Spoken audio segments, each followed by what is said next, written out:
Halkı dinliyoruz. Bahar aylarında bir seçim en erken yapılabilir. O da artık erken seçim olmaktan çıkar. Erken seçim. Bundan çok şikayetçi. Her geçişlerinde şeylerden zorunlu işte oradaki esnaf ayrıca PCR testi için sadece Ağrı'da Kanada'ya 10.000 civarında gencin gittiğine 6 gündür bölgedeyiz. Van, Ağrı ve Iğdır'da bazı temaslarımız oldu. Memleket gezilerine devam ediyoruz. Bir yılı aşkındır dolaşıyoruz. Farklı kesimlerle temas ederek memleketin bir fotoğrafını çekmeye çalışıyoruz. Halkı dinliyoruz. Genel anlamda şunu söyleyebilirim ki memleketin hemen her tarafında aslında halkın gündemi örtüşüyor, birbirine yakın. Diyebilirim ki halkın %80-85'i ekonomi üst başlığı altında toplanabilecek hususlardan muzdarip, dertli. Hayat pahalılığı, enflasyon, işsizlik, ücretlerin yetersizliği veya esnafın yeterince iş yapamaması gibi. Bunun yanında diyebilirim ki belki ikinci sırada maneviyatsızlık sorunu halkın gündeminde. Siyasetin gündeminde her ne kadar erken seçim tartışmaları olsa da kanaatimce meclisin tatile girmesinden sonra çok büyük bir ihtimalle erken seçim artık ülkenin gündeminden düşmüştür. Çünkü meclis açıldıktan sonra böyle bir karar alınsa bile bu kararın uygulamaya konabilmesi için belli bir zamana ihtiyaç var. Yüksek Seçim Kurulu'nun hazırlık yapması için en az 3 aylık bir zamana ihtiyaç var. Bu durumda kış aylarının ortasında seçim yapılması gerekecek ki bu da çok uygun değil. Akabinde belki bahar aylarında bir seçim en erken yapılabilir. O da artık erken seçim olmaktan çıkar. Erken seçim değildir. Çünkü normal zamanında yapılsa bile Mayıs ya da Haziran ayında bir seçim yapılması gerekir. Dediğim gibi halkın gündemi farklı. Seçim halkın gündeminde değil. İnşallah siyasetin gündeminden de artık çıkar. Yerel gündemle ilgili birkaç hususa değinmek istiyorum. 6 günlük temaslarımızda Van'la ilgili kısımları Van'daki basın toplantımızda dile getirmiştik. Önceki gün Ağrı'ya geldik. Buradan Iğdır'a geçtik. Tekrar Ağrı'dayız. Gündemdeki hususlardan bir tanesi sınır kapıları. Hem Iğdır hem Ağrı sınır kentlerimiz. Iğdır'daki vatandaşlar Nahçıvan sınır kapısı ile ilgili şikayetlerini dile getirdiler. Kapının işlemediğini, Nahçıvan makamlarının kendilerine zorluklar çıkardıklarını söylediler. Ve bu durum Iğdır'ın ekonomisini olumsuz anlamda etkiliyor. Ağrı'da da biliyorsunuz Gürbulak sınır kapısı özellikle Doğu Beyazıt esnafı bundan çok şikayetçi. Diğer hiçbir sınır kapısında uygulanmayan bir husus var. PCR testi zorunluluğu. Vatandaşlar ticaret yapmak için, alışveriş yapmak için, mal alıp satmak için sınırdan her geçişlerinde kendilerinden zorunlu PCR testi yani COVID-19 ile ilgili test sonucunun negatif olması gerektiğine dair bir belge istiyorlar onlardan. Bu da esnafı özellikle sınırın öte tarafıyla ticaret yapan esnafı çok ciddi manada mağdur ediyor. Şikayetler bu yönde çok yoğunlaşmış durumda. Gerçekten merakı mucib bir husus. Pek çok sınır kapısı var. Çok sayıda ülkeyle komşuyuz, giriş çıkışlar oluyor. Sadece bir tek sınır kapısında bu testin istenmesi anlaşılabilir bir durum değil. Biliyorsunuz Gürcistan'a, Nahçıvan'a, Bulgaristan'a kimlikle geçiş, Kuzey Kıbrıs Türk Cumhuriyeti'ne kimlikle geçiş mümkün. Ama bir sınır kenti olan Ağrı'dan komşu İran'a geçmek için mutlaka pasaport ibrazı gerekli. Bizim halk adına talebimiz önceden beri 10 yıldır söylediğimiz bir husus var. Bütün sınır komşuları en azından sınır illerindeki vatandaşlarımız kimlikle ya da pasavanla geçiş yapabilmeli. Sınır ticaretinden, sınır kenti olmanın avantajlarından bu kentlerimiz yararlanabilmelidir. Halkın gündemindeki konulardan bir tanesi de işsizlik. Özellikle bölgemizdeki işsizlik rakamları Türkiye ortalamasının çok üzerinde. Hatta ziyaret ettiğimiz bazı köylerde şu şikayetleri dinledik. Köyün nüfusu kadar dışarıda nüfusumuz var. Gençlerimiz çoluk çocuklarını burada bırakıyorlar. Çalışmak için, inşaatlarda çalışmak için batıya gidiyorlar. Ve bu durum aynı zamanda aile içerisinde de bazı sıkıntılara sebebiyet veriyor. Ulaşım çok pahalı. Kazandıkları paranın önemli bir kısmını ya harcamak zorunda kalacaklar ya da çok uzun aralıklarla ancak çoluk çocuklarını gelip ziyaret edebiliyorlar. Büyük kentlerde kira fiyatları ve geçim şartları çok daha zor olduğundan başka bir çareleri de yok. Bu durumdan halk şikayetçi. Yine işsizlikle alakalı olarak sadece Ağrı'dan Kanada'ya 10.000 civarında gencin gittiğine dair duyumlar aldı. Bu çok ciddi bir rakam. Genç nüfusun, çalışabilecek nüfusun böyle akın akın binlerle ifade edilen rakamlarla Ağrı gibi küçük bir ilimizden 10.000 civarında gencin yurt dışına sadece bir ülkeye gitmiş olması aslında eğer üzerinde ciddi düşünülürse çok ciddi bir sorun ve böyle devam ederse belki de bir felaketin habercisi olacak. Zaten aile kurumu sarsılmış durumda.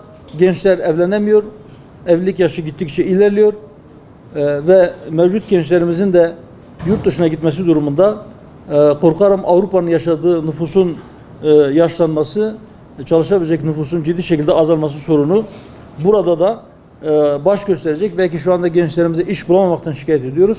Yarın bir gün çalıştıracak adam bulmaktan zorlanacağız. Şimdiden bunun tedbirlerini almak lazım. Yine tüylerimizi diken diken eden hususlardan bir tanesi bu bölgede özellikle uyuşturucu madde bağımlısı gençlerimizin sayısındaki artış. Doğu Beyazıt'taki iddia gerçekten tüylerimizi diken diken etti. Gençlerin neredeyse %30'unun bir şekilde uyuşturucuya müptela oldukları ya da uyuşturucu kullanmaya başladıkları yönde bir iddia bizi sarstı. Mutlaka çok acil bir şekilde bu konuda da çok ciddi önlemler alınması gerekiyor. Bölge genelinde sağlıkla ilgili şikayetler var. Buradaki hastanelerdeki sağlık personelinin hekimler başta olmak üzere yetersizliği, vatandaşların randevu alamamasına, tedavi olamamasına, yine duyduğumuz şikayetlerden bir tanesi, bize iletilen şikayetlerden bir tanesi Ağrı'daki alet ekipman eksikliği, arızalanan makinelerin zamanında tamir edilmemesi nedeniyle çok basit bir görüntüleme için Ağrı'daki hastaların çevre illere sevk edilmesi ayrı bir mağduriyet ve sıkıntı oluşturuyor. Gündemdeki konulardan bir tanesi yerel gündemle ilgili. Kentteki Ağrı'daki özellikle kamu yatırımlarının zamanda bitirilememesi. Ağrı, Hamur, Tutak, Patnos yolu 79 kilometre. Açılışı sürekli ertelendi. Bu kez bu yılın Kasım ayında açılacağı söyleniyor. Bakalım inşallah o zamana yetişir diye temelde bulunuyoruz ama gerçekten yılan hikayesine döndü. Bunun haricinde Cumaçay Ağrı yolu 45 kilometrelik bu yolda halen tam olarak trafiğe açılamadığından dolayı vatandaşlar bu konudan da şikayetçi. Halkın gündemindeki konulardan bir tanesi, gittiğimiz pek çok yerde özellikle Doğu illerinde bunu gördük. Ağrı'da bunlardan bir tanesi. Ağrı'da uçak seferleri ciddi sayıda azalmış durumda. Özellikle yaz mevsimlerinde, turizm sezonunda turizm merkezlerine yapılan sefer sayılarını artırabilmek için bu bölgelere uçan uçakların sayısı azalıyor ve bilet bulamama ya da çok astronomik rakamlarla ancak gitmek mümkün olabiliyor. Bu hususta vatandaşın şikayetini çokça dinledik. Onlara tercüman olmak adına buradan onu da dile getirmiş olalım. Yine özellikle Ağrı'da hırsızlık olaylarının çokça arttığından şikayetler dinledik. Bu da belki işsizliğin sonuçlarından bir tanesi, bir yönüyle belki maneviyatsızlığın sonuçlarından bir tanesi ama çarşı esnafının kendi aralarında bir araya gelerek bekçilik yapacak elemanlar tutması durumun varmış olduğu boyutu göstermesi açısından kaydedilmesi gereken hususlardan bir tanesi. Deli basın mensupları Ülke gündemindeki konulardan bir tanesi, dedi ki en yoğun olarak hemen her bölgede ortak hususlardan bir tanesi hayat pahalılığı ve temel ihtiyaç maddelerine erişim zorunluluğu. Merkez Bankası verilerine göre geçtiğimiz Haziran ayı itibariyle cari açık son 15 ayın zirvesine çıktı. Hükümet yeni bir ekonomi modeli açıklamıştı. Daha çok üretim, daha çok istihdam, daha çok ihracat. Bu yeni ekonomi modelinin anahtar kelimeleriydi. Fakat ihracat evet artıyor ama ithalat daha fazla arttığı için cari açık da maalesef artmaya devam ediyor. Dolayısıyla ihracatı artırarak yeterince döviz girdisi sağlanınca döviz fiyatları da aşağıya inecek diye bir hesap vardı, bir plan vardı. Ama maalesef ithalatın aşırı derece artması dövize olan ihtiyacı da artırıyor ve bu nedenle cari açık arttığı için Türk lirasının döviz karşısında, yabancı paralar karşısında değer kaybetmesi de devam ediyor. Bu nedenle hız kesmeyen bu döviz fiyatları dolayısıyla yeni tedbirler alınması artık zorunlu hale gelmiştir. Bu cari denge tutturulamadığı için enflasyon da artmaya devam ediyor. Neredeyse her gün özellikle gıda maddelerine zam geliyor. Başta gıda maddeleri olmak üzere temel tüketim maddelerinde eğer gerçekten esaslı bir indirim olması isteniyorsa mutlaka bunların üretim maliyetlerinin aşağıya çekilmesi için tedbirler alınması lazım. Türkiye'deki enflasyon talep enflasyonundan ziyade maliyet enflasyonudur. Üreticiler daha yüksek fiyatlara, her geçen gün daha yüksek fiyatlara mal ettikleri ürünlerin fiyatlarını artırmak zorunda kalmaktadırlar. Esnafın maliyetleri, gerek işçilik maliyetleri, çalıştıkları elemanların maaşlarındaki artışlar, gerek kira ve elektrik başta olmak üzere diğer giderleri arttığı için onlar da kar marjlarını biraz daha artırmak zorunda kalmaktadırlar ve bu da doğal olarak fiyat artışı şeklinde vatandaşa yansımaktadır. Hayat pahalılığını her gün biraz daha üst noktalara taşımaktadır. Sadece belli ürünlerin fiyatlarını aşağıya çekmek için tarım kredi kooperatiflerinin devreye sokulması yetmeyecektir. Yapılması gereken bize göre girdi fiyatlarını aşağıya çekmek suretiyle üretim maliyetlerini aşağıya çekmek, bu şekilde pahalılığın önüne geçmek. İkinci sırada maneviyatsızlık geldiğini söyledik ülke gündeminde. Geçtiğimiz hafta Kahramanmaraş'ta bir genç annesini, babasını, iki kardeşini öldürdükten sonra kendisi de aynı silahla intihar etti. Babasının silahıyla bütün bu cinayetleri işledi. Sonra da kendi canına kıydı. Bundan birkaç gün önce de Diyarbakır'da başka bir gencimiz, Türkiye'nin sayılı iyi üniversitelerinden birinde okuyan bu gencimiz annesini sırtından vurduktan sonra kendi canına da kıydı. Bu iki olay toplumun manevi olarak ya da psikolojik olarak gelmiş olduğu boyutu çok çarpıcı bir şekilde gözlerimizin önüne seriyor. 100 yıldır ülkemizde batılılaşma adına uygulanan toplum mühendisliğiyle vardığımız nokta bu olmuştur. Adeta maneviyata savaş açılmış, insanın manevi yönü ıskalanmış, sadece maddi yönden gelişme ya da insanın bedeninin ihtiyaçlarını karşılama yeterli görülmüş ve sonucunda bu manevi çöküntü meydana gelmiştir. Aile kurumu hedef alınmış, aile kurumu çökertilmek istenmektedir. İstanbul Sözleşmesi gibi sözleşmelerle ahlak çökertilmiştir. Boşanma olaylarında patlamalar olmuştur. Evlilik yaşı ileriye gitmektedir. Adeta boşanmalar teşvik edilmektedir. Parçalanmış ailelerin içerisinde huzursuz insanlar toplumu haline geldik ve bu huzursuzluk, bu sinirlilik, bu öfke hali, bu cinnet hali maalesef her gün daha fazla sayıda acı olayların haberlerini almamıza yol açmıştır. Bu maneviyatsızlığın üzerine işsizlik, geçim darlığı ve gelir dağılımındaki adaletsizlikler, toplumdaki diğer sosyal adaletsizlikler üzerine uyuşturucu madde bağımlılığı da eklenince gerçekten artık sokaklar memleketimizde tehlikeli bir hal almaya başlamış. Hatta aile ortamında bile insanlar güvende olamayacak bir duruma gelmiştir. Bu konuda biz bütün kamuoyuna bu hususta daha fazla duyarlı olmaya, bu mesele biraz daha kafa yormaya, tehlikenin vardığı boyutlarının farkına varmaya davet ediyoruz.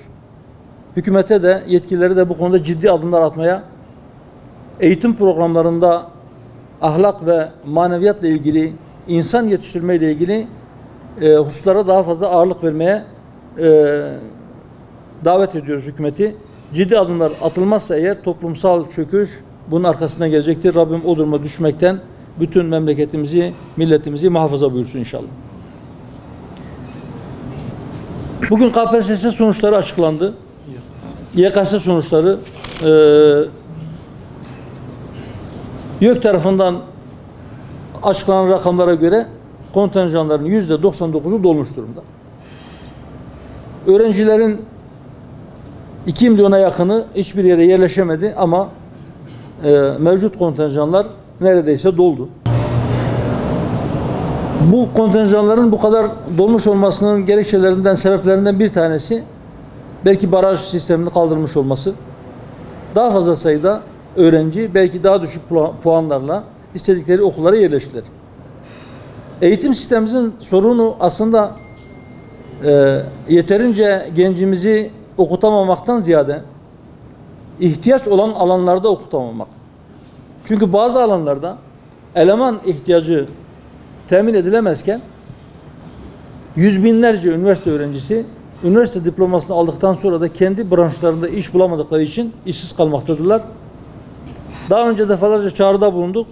Bu sınavların sonuçlarının açıklanmış olması vesilesiyle bir kez daha söyleyelim ki mutlaka eğitim çok iyi bir şekilde planlanmalı ki üniversiteyi bitirmiş olan gençlerimizin emekleri heba olmasın. Kendi eğitim gördükleri alanlarda mezun olduktan sonra iş bulabilsinler. O almış oldukları eğitimin hakkını bu şekilde topluma ödeyebilsinler. Yine son günlerde gündemdeki konulardan bir tanesi Milli Eğitim Bakanlığı ile eğitim sendikaları arasındaki bir polemik. Takip etmişsinizdir. Öğretmenlerle ilgili kariyer basamakları getirildi. Uzman öğretmen ve baş öğretmenlik için sınav yapılacağı açıklandı. Bazı itirazlar üzerine Milli Eğitim Bakanı açıklamalarda bulundu. Sınavların eğitim sendikalarının bastırması sonucu yapıldığını, eğitim sendikalarının bu konuda ciddi bir talepleri olduğunu söyledi.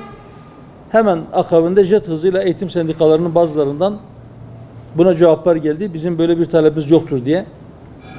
Bize göre de yıllarını bu mesleğe vermiş binlerce öğrenci yetiştiren öğretmenlerin sadece bir sınav ile değerlendirilmesi doğru değildir.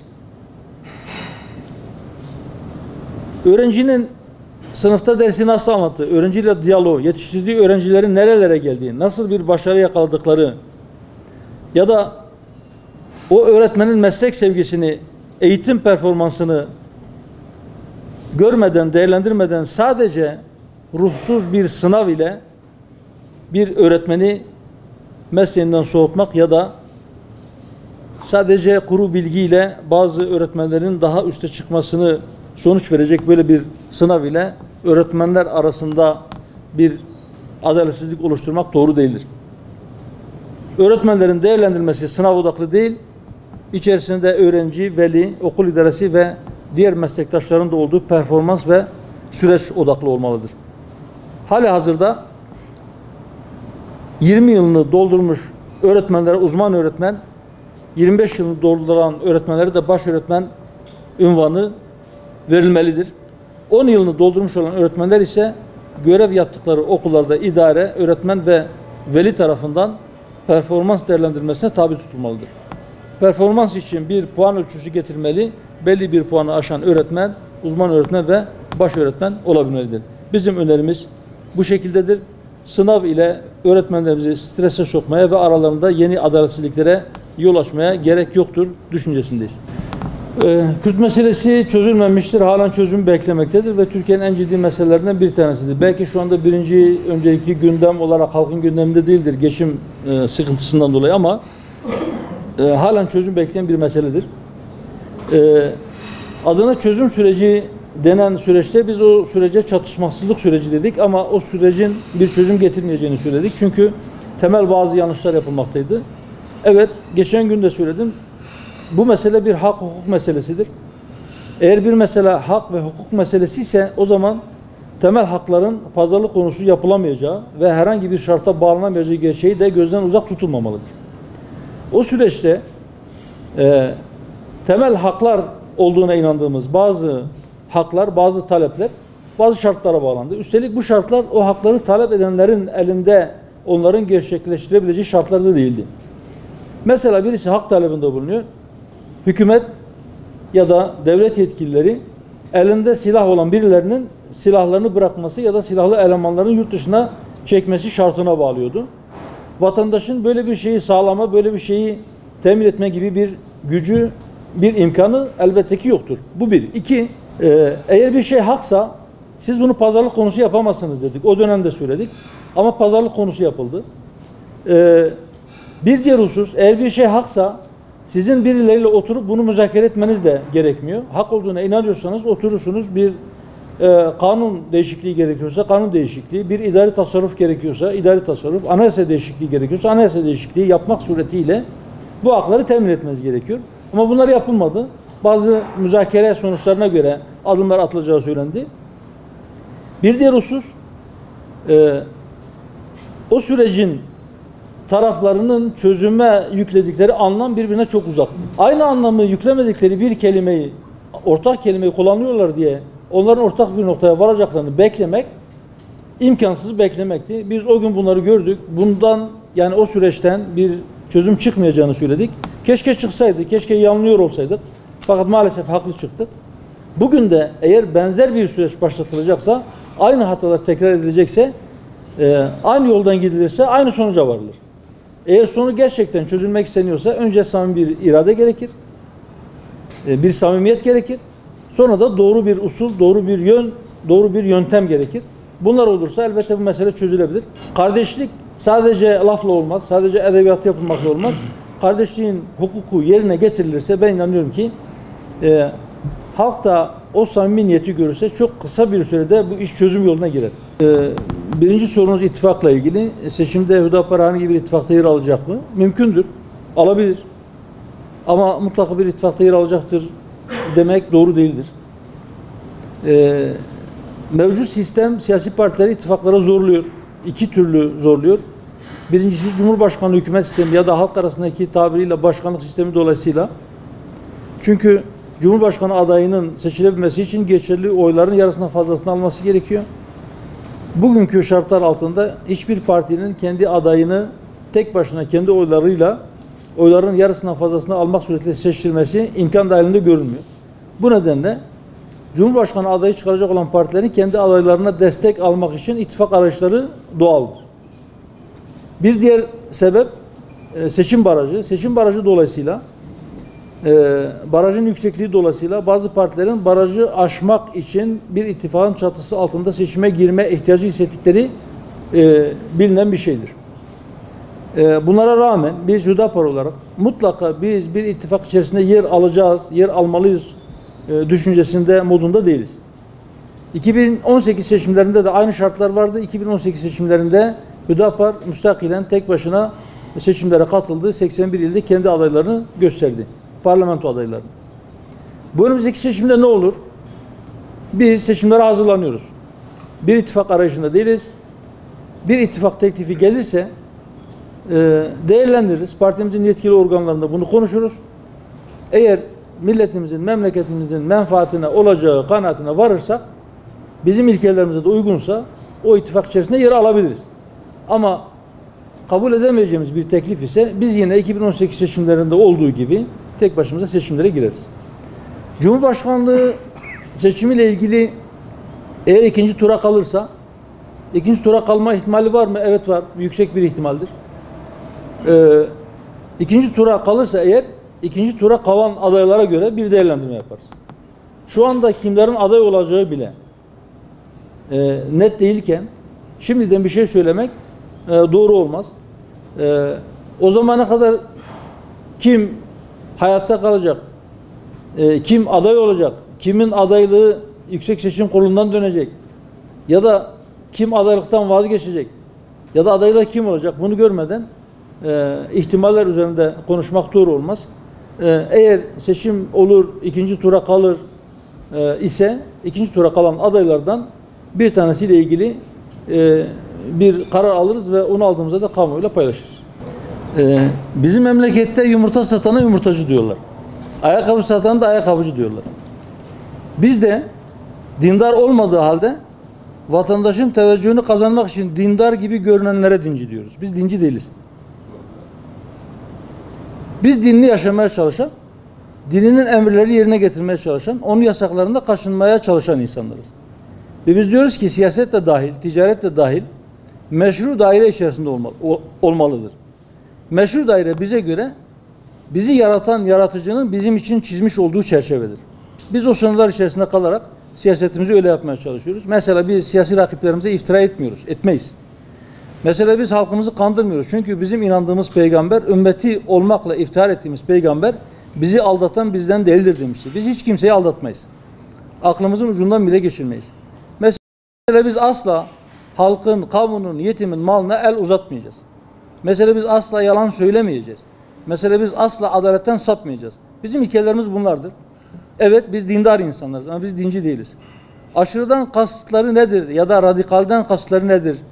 Bunlar malum. Bazı çevreler bazı gerçeklerin üzerini örtmek, Hüdapar'ın kimliğinin ya da duruşunun ya da halka yaklaşımının anlaşılmasını engellemek için kara bir propaganda yapıyorlar. Güneşten korkan yarasalar gözlerini kapatırlar ya da güneşin çok kötü bir şey olduğunu söyleyebilirler ama inşallah Hüdapar'ın güneşi halkı ısıttıkça, memleketi ısıttıkça, Hüdapar tanıdıkça bu kara propagandaların hepsi kar gibi eriyecek, kaybolup gidecek inşallah. Sadece parti içi istişare mekanizmalarımız değil, memleketin genelini ilgilendiren meselelerde biz çok farklı kesimlerle oturup ciddi gidip istişare ediyoruz, görüşleniyoruz. Hatta şunu söyleyeyim, 6 gündür buradayız. Gittiğimiz yerlerde köylülerle bile oturduğumuzda, yani o köylü vatandaşlarla bile oturduğumuzda, bu köylüleri küçümsemek anlamında söylemiyorum. Yani bulunduğumuz her ortamda biz de onlara söylüyoruz. Biz diyoruz ki biz size nutuk çekmeye gelmedik. Biz sizi dinlemeye geldik. Hangi konularda? Sıkıntılarınız varsa söyleyin. Sıkıntılarınızın çözümü için size tercüman olalım. Tabiri caizse sizin avukatınızı yapalım. Sizin adınıza o sorunların çözümünün takipçisi olalım. 2. Memleket meselelerin çözümüne dair görüşleriniz var. Onları söyleyin, not edelim. Sizin görüşlerinizden de istifade edelim. Bizim bakış açımız, bakış alanımız, gördüğümüz alan genişlesin. İstifade edelim bundan. Bunu herkesten söylüyorum. Şu anda bile yapıyoruz.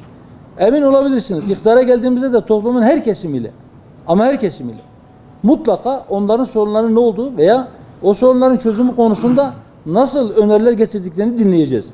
Müminin bir özelliği şudur Taner Bey. Sözün tamamını dinler, herkesin sözünü dinler, en güzeline tabi olur. Biz de öyle yapıyoruz. Memleketin her tarafına gidiyoruz ve gerçekten sadece seçim odaklı çalışan bir parti değiliz. Hatta şunu söyleyeyim, seçimlerden çok kısa bir süre sonra yapmış olduğumuz ziyaretlerde halkın çok şaşırdığını görüyoruz. Niye şaşırıyorlar? Çünkü alışmışlar seçimden seçime çalışan, seçimden seçime kendilerini ziyaret eden, seçim bittikten sonra da 3-4 yıl kendilerine selam vermeyen siyasetçi tipine çokça alışmış memleket. Ağrı üzerinde konuşuyorum. Genel anlamda söylüyorum bunu. İnşallah biz bundan sonra da böyle yapmaya devam edeceğiz. Biz vatandaşlarımızla gidip yüz yüze tanışmak istiyoruz. Hem onları tanımak, hem dertlerini dinlemek, net bir fotoğraf çekmek istiyoruz. Hem de kendimiz olduğu gibi neysek onu ortaya koymak, sorular sorulduğunda açık yüreklilikle düşüncelerimizi, çözüm önerilerimizi aktarmak istiyoruz. Biz istiyoruz, evet. Biz halkın desteğini, teveccühünü kazanmak istiyoruz. Çünkü biz düşüncelerimizin iktidar olması durumunda bu memleketin hem dünyasının hem ahiretinin daha iyi olacağına inanıyoruz. Bunun için çaba sarf edeceğiz en azından. Milletin malını millet için kullanacağız diyoruz. Milletin hem refahını hem felahını düşüneceğiz diyoruz. Bunun için çalışıyoruz ama bunu yaparken yani vatandaşın teveccühünü, desteğini çekmek adına Biz gayrimeşru yollara tevessül etmedik, etmeyeceğiz Allah'ın izniyle. Biz kendimiz kalarak bunu yapmak istiyoruz. Yani sadece halkın teveccühünü almak adına, onun desteğini, reyini almak adına kendimizi olmadığımız bir şekilde sokmayacağız ya da olduğumuzdan farklı göstermeyeceğiz. Biz kendimiz kalarak bu desteği artırmak suretiyle inşallah bir gün bu memlekete hizmet edeceğimize inanıyoruz. O gün hangi gündür? Önümüzdeki seçim midir? Ondan sonraki midir? Yoksa 50 yıl sonra mıdır? Ben onu bilemem. Bana düşen çalışmaktır. Ben samimiyetle çalışmalarımı ortaya koyacağım. Ben samimiyetle halkıma gideceğim. Onun derdine derman olmaya, eğer derman olmaya takatim yetmiyorsa tercüman olmaya çalışacağım. Ama bana yetki verdiğinde de inşallah derman olabileceğimize inanıyoruz. Projelerimiz var.